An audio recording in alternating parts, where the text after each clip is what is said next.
Uncle जी, ये Rohini sector code कहाँ पड़ेगा? आप यहाँ से सीधा जाओगे ना तो राइट। मेरा बैग।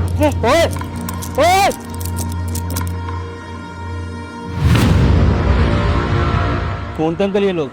पता नहीं, मेरे से उन्होंने एड्रेस पूछा, मैं बताने लगा तो मेरा बैग छीन के भाग गए।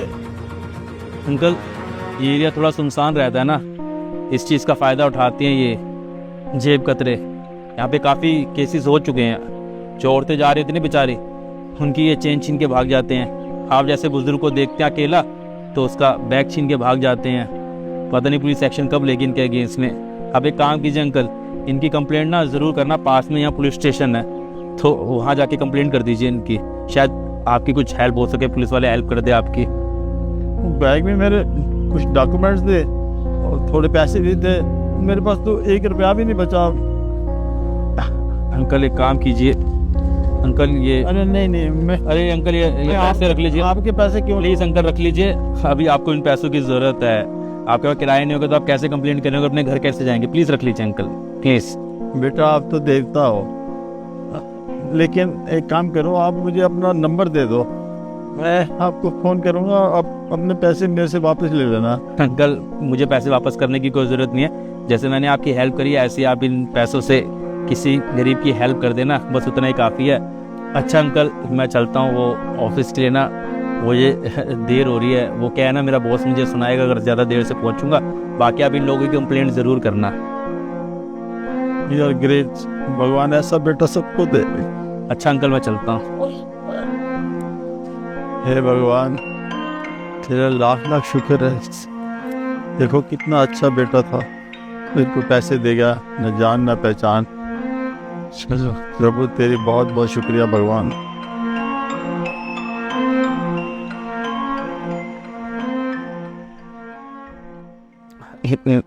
मैं कम इन धर्मेंद्र सर? अरे आइए आइए विनय सर आइए, आप आए और हमारे भागे खुल गए। क्यों, हम तो यूं ही बैठे थे जी, विनय सर जी आएंगे तो काम चालू होगा, क्यों है ना? अरे तुमने इस ऑफिस को समझ क्या रखा है ये बताओ मेरे को। अरे घर है क्या तुम्हारा? जब मन करा आए हो तब गए, आधा घंटा लेट हो तुम पूरे, समझ में आ गया ना? फिर एक बात ना कान खोल के सुन लो, पहले भी कई बार बोल चुका हूं मैं कि अपने इस ऑफिस में मेरे को डिसिप्लिन चाहिए, समझ में आ गया? और अगर बात नहीं आ रही ना समझ में तो बताओ मेरे को, दूसरे तरीके से आता समझाना। एक्चुअली सर मैं जान के लेट नहीं हुआ, वो जब मैं रास्ते से आ रहा था ना तो एक बुजुर्ग बेचारे का 2 चोर बाइक के ऊपर बैग लेके भाग गए, तो मैं उन अंकल की हेल्प करने लगा था, इसी चक्कर में थोड़ा सा लेट हो गया। मैं जान के लेट नहीं हुआ सर। अरे तू ही एक मसीहा रह गया था वहां पे, जो उस बुड्ढे की हेल्प कर रहा था तू, है? तेरे को ये नहीं पता तू जॉब पे आ रहा है? जॉब पे आने से तो रात उस बुड्ढे के साथ खड़ा हो गया वहां जाके।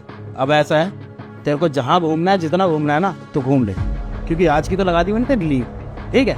अब कल टाइम से आ जाएगा तो भैया काम पे आ जियो, वरना कल भी घर पर रहेगा तू, समझ गया? तो तेरी सैलरी से तो पैसे कटेंगे ही आज के, बाकी तू अपना देख लियो। और अगर तेरा ऐसे ही रवैया रहा ना तो मुझे नहीं लगता कि तो 2-4 दिन के बाद यहाँ पे रहेगा भी, निकाल दूंगा तेरे को। प्लीज़ सर प्लीज़ मेरी लीव मत लगाइए सर, मेरी पहले ही सैलरी कट चुकी है क्योंकि मैंने छुट्टियां ले ली थी, मुझे काम था, और ऊपर से आप एक लीव और लगा के छुट्टी लगा देंगे तो मेरी सैलरी कटेगी तो मुझे बहुत दिक्कत होगी sir. Please sir I request you, आगे से मैं कोई गलती नहीं करूँगा सर, हमेशा टाइम से पहले आऊँगा। प्लीज़ सर मेरी लीव मत लगाइए। अरे बस चुप कर, चोच अपनी बंद कर ले। अगर एक शब्द और निकाला ना 5 दिन के लिए लीव लगा दूंगा तेरी, और बाहर अलग से निकालूंगा। तमीज कहेगा बहस कर रहा है। अबे तू कह रहा है मेरे को निकालना यहाँ से, लगा दे लीव, सुनाई नहीं दिया? चल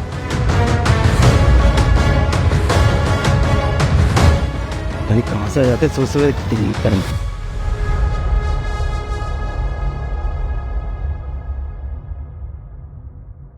क्या हो गया? बड़े परेशान लग रहे हो। क्या बताऊँ यार, इनकी सुबह ऑफिस जा रहा था तो एक अंकल जी के ना बैग को 2 गुंडे बाइक के ऊपर आए और छीन के चले गए। मैं अंकल की हेल्प करने लगा और अंकल के पास तो पैसे भी नहीं थे, फिर मैंने खुद अपनी जेब से पैसे निकाल के दिए कि अंकल एटलीस्ट आप पुलिस स्टेशन जाके कंप्लेंट कर दो, अपने घर चले जाएं। इसी चक्कर में ऑफिस जाने में बस थोड़ा सा लेट हो गया, 15-20 मिनट। बस तुम्हारे को तो पता है मेरा मैनेजर कितना खड़ूस है, उसे फिर मौका मिल गया मुझे जलील करने का, उल्टा सीधा सुनाने लग गया और मुझे मेरी लीव लगा दी। कह रहा आज की सैलरी के पैसे कट जाएंगे, तुम घर जाओ, अब कल आना, अगर कल भी टाइम से नहीं आओगे तो कल भी लीव लगा दूंगा। अच्छा, तभी तुम आज ऑफिस से जल्दी आ गए हो। मैं यही तो सोचूं कैसे आ गए तुम, और कितना गलत किया है तुम्हारे मैनेजर ने। 10-15 मिनट लेट होने के लिए कोई किसी की लीव लगाता है क्या? कोई पर्सनल दुश्मनी है क्या उसकी तुम्हारे साथ? एक दिन की पूरी सैलरी कट हो गई, वैसे इतनी खराब सिचुएशन चल रही है, ऊपर से वो भी परेशान करता रहता है। अब मैं क्या बोलूँ, छोड़ो यार, उस लीचड़ आदमी से कैसे मुंह लगो। खैर छोड़ो, तुम बैठो, मैं पानी लेकर आती हूँ। विनय, वो आज है ना भैया का कॉल आया था, वो बता रहे थे कि डॉक्टर ने मम्मी के टेस्ट कराने के लिए बोला है और टेस्ट का खर्चा 15,000 का है और अर्जेंट है, करवाना भी बहुत ज़्यादा ज़रूरी है। तुम्हें तो पता ही है मम्मी की तबीयत कितनी ज़्यादा ख़राब रहती है और भैया की क्या हालत है ये भी तुम बहुत अच्छे से जानते हो। मुझे खुद बोलते हुए अच्छा नहीं लग रहा विनय। मैंने वैसे अभी घर वालों को कुछ बोला नहीं है, लेकिन तुम कहोगे तो मैं मना कर दूंगी, क्योंकि मैं समझ सकती हूँ अभी हमारी खुद की सिचुएशंस कुछ अच्छी नहीं चल रही है, तो कोई बात नहीं। देखिए तुम सही कह रही हो, हालात तो बहुत ख़राब है हमारे लिए, सेविंग में कुछ बचा नहीं है, पर मैं ये भी जानता हूँ कि तुम्हारे भाई की जॉब गई हुई है और मम्मी जी को टेस्ट कराने भी ज़रूरी है। मैं काम करता हूँ, मैं कल ऑफिस में जाकर ना एडवांस मांग लेता हूँ, तुम मना मत करना, उनके टेस्ट कराने ज़रूरी है तो 2-3 दिन में मैं पैसों का अरेंजमेंट कर दूँगा। तुम कह देना कि मैं पैसे जल्दी से जल्दी अरेंज करके देता हूँ। रिंकी, एक कप चाय बना दोगी? काफ़ी थकावट लग रही है मुझे। हाँ, मैं भी बना देती हूँ। Thank you so much Vinay.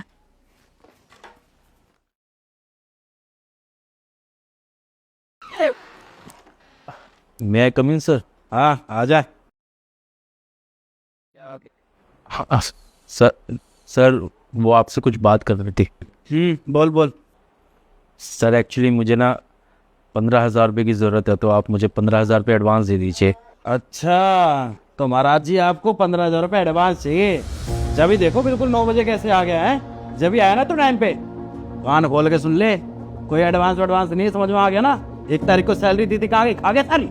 Sir actually मुझे पैसे की बहुत ज़्यादा ज़रूरत है, मेरी फैमिली में ना कोई बीमार है, उसके टेस्ट के लिए चाहिए, नहीं तो मैं आपसे पैसे मांगता ना।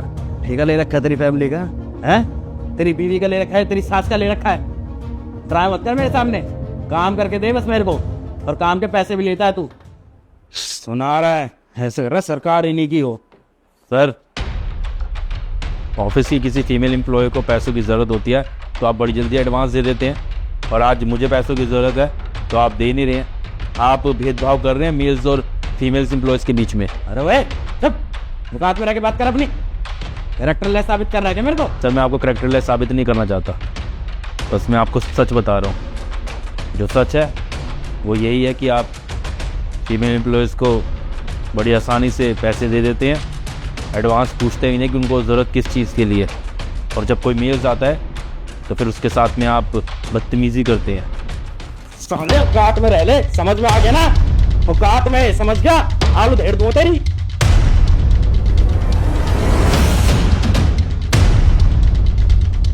अरे ये सब क्या हो रहा है? सर आप यहाँ पर, आपने बताया नहीं आप आने वाले हैं? क्यों, मैं यहाँ नहीं आ सकता क्या?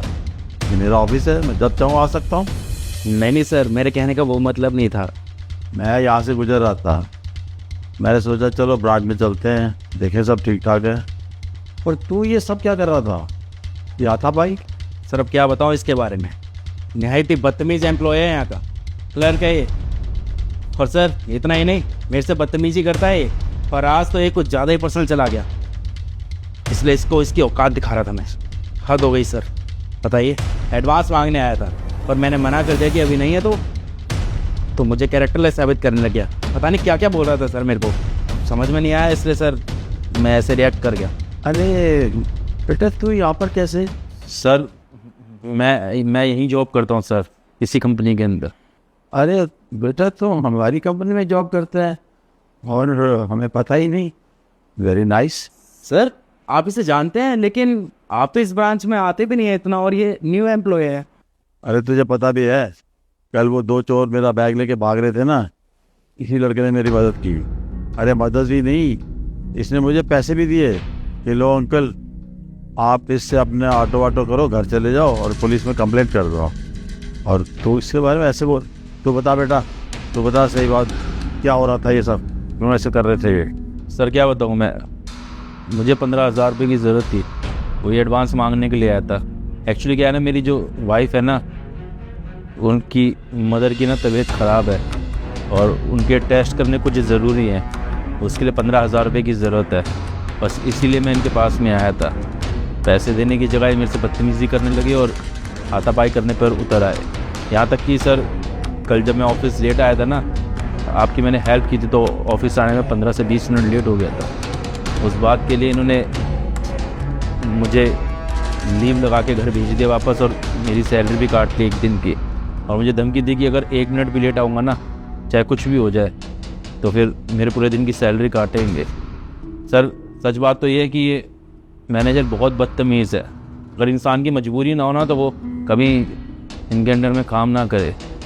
ये क्या करते हैं सर कि अगर किसी फीमेल एम्प्लॉय को पैसे की ज़रूरत है ना, वो इनके पास आती है तो बहुत आसानी से उसके लिए एडवांस सैलरी दे देते हैं, पूछते भी नहीं है कभी भी रीज़न। लेकिन जब कोई मेल आता है ना, तो उसे उल्टा सीधा बोलते हैं, उसे पैसे नहीं देते, उसे तरसाते हैं, उसे नीचा दिखाते हैं। और आज आप खुद ही देख लीजिए सर, कैसे मेरे साथ हाथापाई करने पर उतारू हो गए हैं। सर सरासर झूठ बोल रहा है, आपको मेरे ऊपर विश्वास होना चाहिए सर, मैं मैनेजर हूँ यहाँ का। ये है तेरी नेचर और ये है तेरा इंसाफ। कितना तू भेदभाव करता है एम्प्लॉय और एम्प्लॉय के बीच में, है? This is the way of doing the management.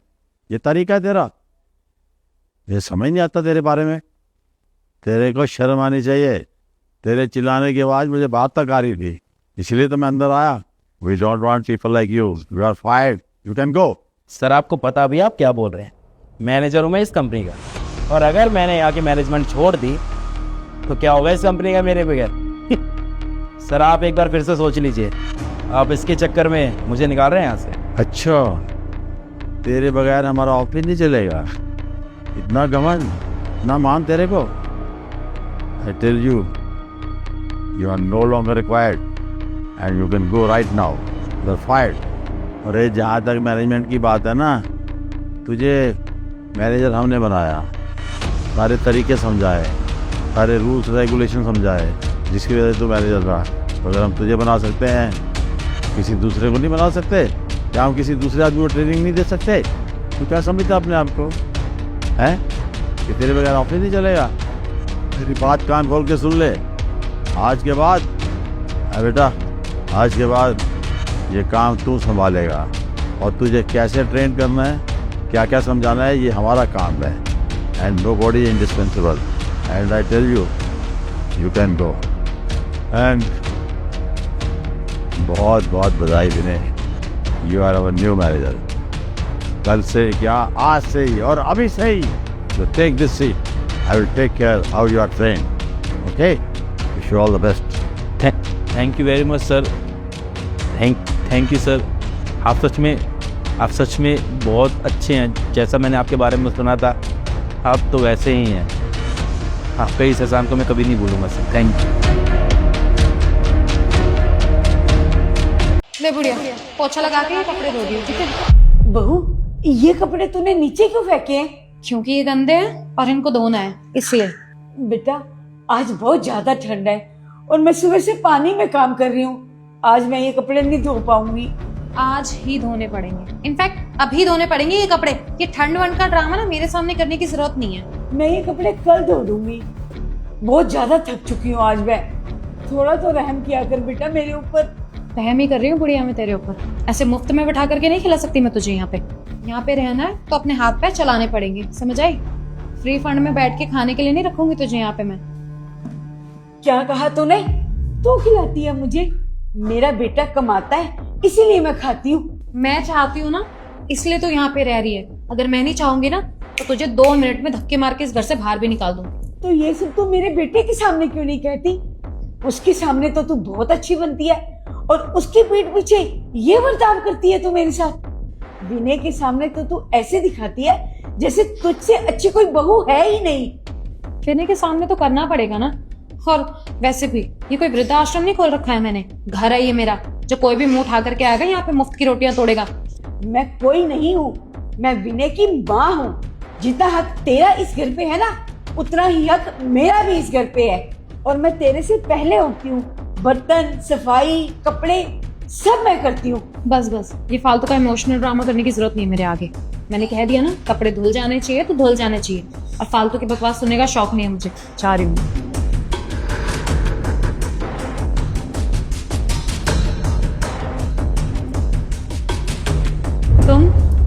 तुम तो ऑफिस चले गए थे ना? हाँ चला गया था ऑफिस, लेकिन कुछ सामान भूल गया था, उसे वापस लेने आया था। फिर मैंने कुछ देखा और सुना भी अपनी आंखों से। क्या क्या देखा तुमने और क्या सुना? सुना अपने कानों से कि तुम मेरी माँ से नौकरों की तरह काम करवा रही थी, कपड़े धुलवा रही थी, उनसे बदतमीजी कर रही थी। सब देखा आज मैंने अपनी आंखों से। लेकिन तुम अच्छी तरह जानती हो कि मेरी माँ की तबीयत ठीक नहीं रहती है, इसलिए मैं अपनी माँ को गांव से शहर लेके आया था उसका इलाज करवाने के लिए, ना कि यहां पर नौकरों की तरह काम करवाने के लिए। और तुम अच्छी तरह जानती हो माँ जब गांव के अंदर थी तो माँ वहां पर आराम नहीं कर रही थी, सिर्फ काम काम काम करने में लगी हुई थी। मैं माँ को शहर में इसलिए लेके आया था ताकि वो यहां पर काम ना करे, आराम करे, ताकि उनकी तबीयत ठीक हो सके और वो अपना ध्यान रख सके। और तुम इतनी बेशर्म हो कि तुम मेरी माँ से यहां पर काम करवा रही हो, कपड़े धुलवा रही हो। परेशान कहाँ कर रही हूँ मैं? और अगर एक दो काम कर देंगी तो क्या ही चला जाएगा उनका? ऊपर से अच्छी चीज है उनके लिए, बुढ़ापे में हाथ पैर चलेंगे ना तो जल्दी से खराब नहीं होंगे। एक दो नहीं, तुम माँ से घर के सारे काम करवाती हो, और ये सारे काम ना तुम्हारे करने वाले हैं, माँ के नहीं, क्योंकि तुम एक हाउसवाइफ हो और मैं प्रोवाइडर हूं। और हाउसवाइफ का ये काम होता है कि घर के अंदर जो भी काम है उन्हें अच्छे से करना। और जब प्रोवाइडर होके मैं हर काम अच्छे से कर रहा हूं, घर के सारे काम अच्छे से देख रहा हूं, कमा के ला रहा हूं पैसे, तो फिर तुम घर के काम क्यों नहीं कर सकती हो? फिर मेरे बस की नहीं है ये सब करना। तुम्हारे बस की नहीं है और माँ के बस की है। एक बात बताओ, तुमने माँ की उम्र देखी है? इस उम्र में माँ ये सारे काम कर लेगी और तुम नहीं कर पाओगे जवान होकर इतने सारे काम हैं? अरे शर्म आते तुम्हें अपनी बीवी कहते हुए, कुछ भी बोले जा रही हो। मेरे बस की नहीं है और माँ के बस की है। एक इंसान की उम्र नहीं देख रही हो, बदतमीजी करने पे लगी हुई हो, एक बुजुर्ग औरत से घर के काम नौकरों की तरह करवा रही हो, और फिर कह रहे हो मेरे बस की नहीं है काम करना। अगर तुम्हें इतना ही बुरा लग रहा है ना अपनी माँ को इस हालत में देख के, तो एक काम क्यों नहीं करते? एक हाउस होल्ड रखो, एक मेड रखो खाने के लिए, सफाइयों के लिए, और हाँ, खाने के लिए कुक रख देना। तो ना तो माँ को काम करना पड़ेगा और ना मुझे। तुम भी सुकून से रहोगे और तुम्हारी माँ भी। अच्छा, उसके पैसे कौन देगा फिर? ऑब्वियसली तुम। अभी तो तुमने कहा कि तुम प्रोवाइडर हो, तो तुम ही दोगे पैसे, मैं क्यों दूंगी? तो तुम क्या करोगी? मैं क्या करूंगी? मैं वही करूंगी जो मैं अभी कर रही हूँ, आराम करूंगी इस घर के अंदर। और हाँ, इस बार तुम्हारी माँ को भी आराम करने दूंगी। एक बात सुन लो, मैं कोई राजा महाराजा की औलाद नहीं हूं जो तुम्हारे को बिठा के ऐसे रोटी खिलवाऊंगा और नौकर चाकर लगवा दूंगा। और ये हमने पहले डिसाइड कर रखा था कि पैसे कमा के मैं लाऊंगा, घर के सारे बाहर के काम मैं करूंगा, और जो घर के अंदर के काम होंगे वो तुम करोगी। और मैं अपने काम ईमानदारी से कर रहा हूँ, तो तुम्हें भी अपने काम ईमानदारी से करने चाहिए।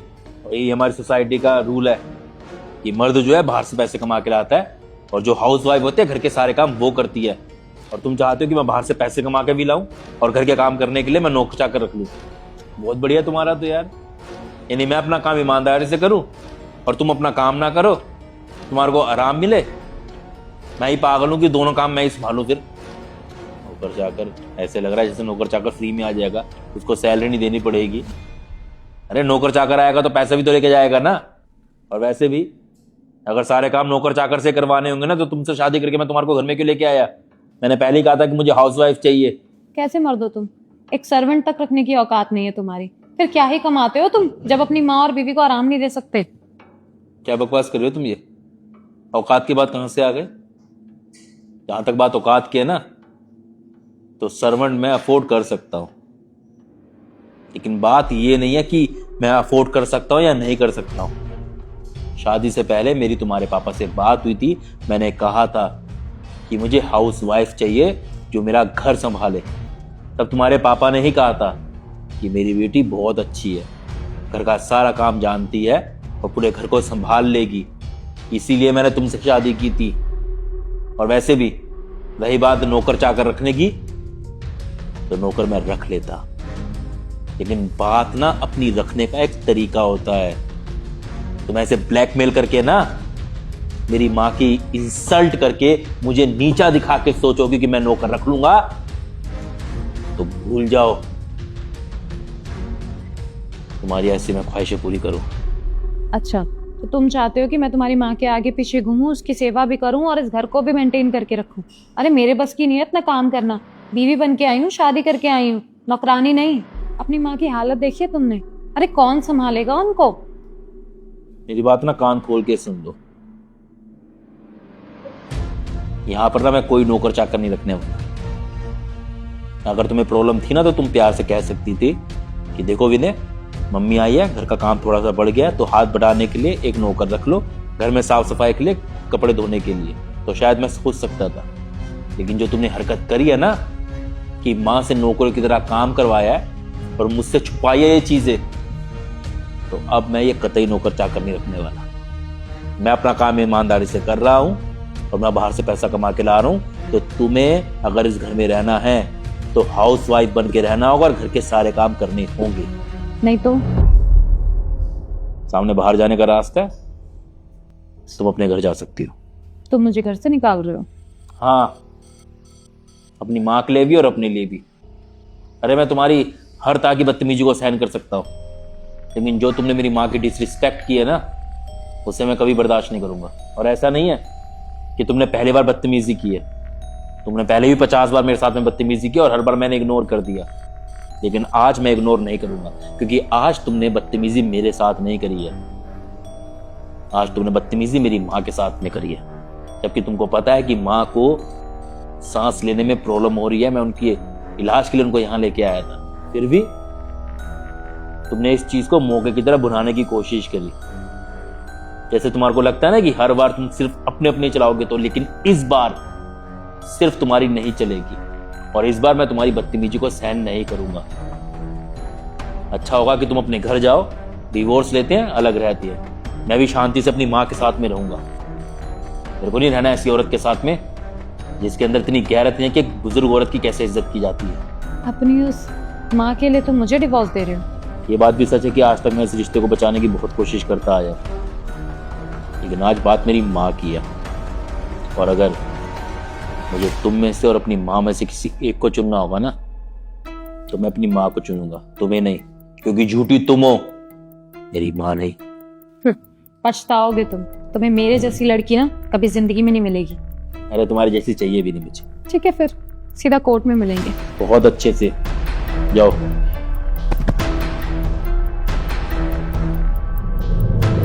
विनय बेटा, तू क्यों लड़ाई कर रहे बहू से? तू चिंता मत कर बेटा, मैं सारे कपड़े धो दूंगी। अब उसकी जरूरत नहीं है माँ। बेटा, तू मेरे चक्कर में अपना घर क्यों बर्बाद कर रहा है? मेरा क्या है, मैं आज हूँ कल नहीं हूँ, पर तुझे तो उसके साथ सारी जिंदगी बितानी है ना। क्या बात कर रही हो माँ? ये कोई जरूरी है क्या? जिसके साथ शादी करी है उसी के साथ पूरी जिंदगी बितानी है, चाहे वो इंसान अच्छा बेशक ना हो, उस इंसान के अंदर लाख बुराइयां हो। बेटा, करना पड़ता है, रहना पड़ता है। मुझे नहीं रहना, लेकिन अरे जिस इंसान के अंदर इतनी इज्जत नहीं है कि अपने से बुजुर्ग के साथ में कैसे व्यवहार करना है, उनसे कैसे बात करनी है, उस इंसान के साथ मैं रहूं, ऐसी शादी को मैं जूते की नोक के ऊपर रखता हूँ। मैं उसके साथ में डिवोर्स ले रहा हूँ और मैं अपने फैसले के ऊपर कायम हूँ। वो जा रहे तो जाए, मेरे को परवाह नहीं है ऐसी घटिया औरत की जिसके अंदर बिल्कुल तमीज नहीं है अपने पति से कैसे बात करनी है, अपनी सास की कैसे इज्जत करनी है। ऐसी औरत का यहाँ से चले जाना ही बेहतर है। और माँ, आप भी जानती हो, ऐसी घटिया औरत के साथ में ना इंसान कुछ समय तो बिता सकता है, लेकिन अपनी पूरी जिंदगी बर्बाद नहीं कर सकता। बेटा, क्या कर रहे है तू? ऐसा मत कर, अपना घर बर्बाद मत कर बेटा। आप ही बताइए ना माँ, क्या वो मेरी पत्नी होने का, मेरी वाइफ होने का फर्ज निभा रही है, या आपकी बहू होने का? बताओ, मेरी आपकी इज्जत करती है? नहीं बेटा। एक बार को तो चलो वो काम नहीं करे तो चल जाएगा, लेकिन रिस्पेक्ट, उसका क्या? वो हमारी इज्जत ना करे, हमारी बेइज्जती करे, ऐसा चल पाएगा? बिल्कुल भी नहीं चल पाएगा। एक बार कोई इंसान ठीक है, काम नहीं करना चाहता है, उसको कोई प्रॉब्लम है, चल सकता है, लेकिन उससे सामने वाले को इज्जत तो देनी होगी ना। अरे मैं पैसा कमा के लाता हूँ उस घर के अंदर, उसकी हर जरूरत पूरी करता हूँ, और उसके बावजूद अगर मुझे इज्जत ना मिले तो ऐसी लड़की के साथ रह के क्या फायदा? और मुझे नहीं लगता माँ मैंने कुछ गलत किया है, मैंने बिल्कुल ठीक किया है। बेटा तू टेंशन मत ले, भगवान जो करेगा ना अच्छा ही करेगा। बेटा तू एक काम कर, आज छुट्टी ले ले, मेरे साथ बैठ, मेरा मन है तेरे साथ बात करने का। ठीक है माँ, मैं छुट्टी कर लूंगा। लीजिए मैम, 100 रुपये हो गया आपके। सुशाल, ये क्या कर रहा तू? पागल हो गया क्या? इसको पैसे देगा? और तू इस एरिया में नया है क्या? तुझे नहीं पता क्या कि हम किसी को पैसे नहीं देते? क्यों मैडम, हो कौन आप? मैं तो नहीं जानता तुम्हें। जब पैसे नहीं दे रहे तुम मेरे। मैं एक पुलिस वाले की बीवी हूँ, बता अभी हमसे पैसे लेगा? अरे तो मैडम मुझे क्या मतलब है इस बात से? अगर आप पुलिस वाले की वाइफ हो तो मैं तो अपने हक के पैसे मांग रहा हूँ ना। लेकिन दिया पैसे तो देने पड़ेंगे ना अगर हमने सामान लिया है तो। अरे तुझे नहीं पता, यहाँ हम किसी को भी पैसे नहीं देते। और एक कल का आया हुआ लौंडा हमसे पैसे मांग रहा है, इतनी औकात है इसकी? मेरी बात कान खोल कर सुन ले, यहाँ जितनी भी दुकान है ना, हम वहाँ से फ्री में सामान लेते हैं, कोई भी हमसे पैसे नहीं लेता। तो तू भी ना ये हिम्मत ना ही करे तो अच्छा। देख तेरी बात ठीक है कि तेरे हस्बैंड पुलिस वाले हैं, लेकिन हमने सामान लिया है, उसके पैसे तो देने पड़ेंगे ना। अबे तुझे नहीं पता मेरे पति की नौकरी कितनी मुश्किल से लगी है, कितना पैसा लगा, कितनी मेहनत की और कितनी पढ़ाई, यहाँ तक कि कितने अफसरों को हमने घूस भी खिलाई है। अब क्यों उस चीज का फायदा भी ना उठाएं? जो हमारे पैसे लगे हैं इन लोगों से तो वसूलूंगी मैं, क्यों दूं मैं पैसे? हम इस एरिया में ना फल फ्रूट वाले, सब्जी वाले, दूध वाले, यहाँ तक कि न्यूज़पेपर वाले तक को पैसे नहीं देते। तो तू कौन है उनके आगे? अगर मैं तुम जैसे लोगों को पैसे देने लग जाऊंगी तो मेरे पति का रुतबा नहीं कम हो जाएगा क्या? अरे माना मैडम, आप पुलिस वाले की बीवी हैं, लेकिन पुलिस वाले तो हमारी सुरक्षा के लिए होते हैं ना, तो आप हमारा नुकसान क्यों कर रही हैं? हाँ, ये दुकान वाला भाई बिल्कुल ठीक कह रहा है, पुलिस हमारी सुरक्षा के लिए होती है, दूसरों का नुकसान करने के लिए थोड़ी होती है। अच्छा, मुझे ऐसा लगता है तू ऐसे नहीं मानने वाला। मैं अभी अपने हस्बैंड को बुलाऊंगी ना, फिर तेरी अकल ठिकाने आएगी। मैडम आप एक बात बताओ, अगर आपके पति पुलिस वाले हैं तो कमाते नहीं है क्या? आप मेरा क्यों कमा रही है? जाओ बुला लो जिसको बुलाना है, डरता नहीं हूँ मैं। हाँ हाँ रुक जा, अभी मेरा पति जब यहाँ आएगा ना तुझे डंडे लगेंगे, फिर तुझे अकल आएगी। अरे तो क्या कर लोगी अपने पति को फोन करके? कर लो फोन, मैं भी देखता हूँ क्या एक्शन लेंगे वो। अरे क्या हो गया भाई साहब, किस बात पे बहस हो रही है यहाँ पे? अरे देखो ना भैया, मैडम ने सामान लिया है और मेरे पैसे नहीं दे रही है। क्या बात है मैडम, पैसे क्यों दे रहे हैं आप इसके? अरे देखिए ना भाई साहब, ये दुकानदार एक्स्ट्रा पैसे मांग रहे हैं मुझसे, क्यों दूं मैं? भाई साहब मेरी कोई गलती नहीं है, मेरी गलती सिर्फ इतनी है कि एक पुलिस वाले की बीवी है और मैं इससे अपने हक के पैसे मांग रहा हूँ। अच्छा अच्छा अच्छा, तो अब आई मेरे को सारी बात समझ में। तो बात ये है कि मैडम आपके हस्बैंड जो है वो पुलिस में है ना? अगर आपके हस्बैंड पुलिस में है तो आप किसी को पैसे नहीं देंगे क्या उसके हक के?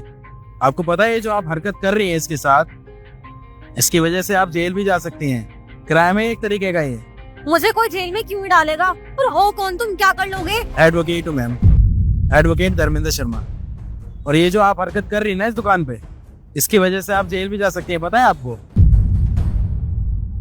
मैं आपको जेल भी पहुंचवा सकता हूँ, क्योंकि आप जो अपने पति का ओहदा है उसका जो गलत फायदा उठा रही है ना, ये एक तरीके का क्राइम है। और आप ही नहीं, आपके साथ साथ आपके हस्बैंड भी जेल में जाएंगे। सोच के देखिए जरा, इन भैया के 100 रुपए ना देने के चक्कर में आप कोर्ट के चक्कर काट रही हैं। सोच के देखिए कितना अच्छा लगेगा, है ना?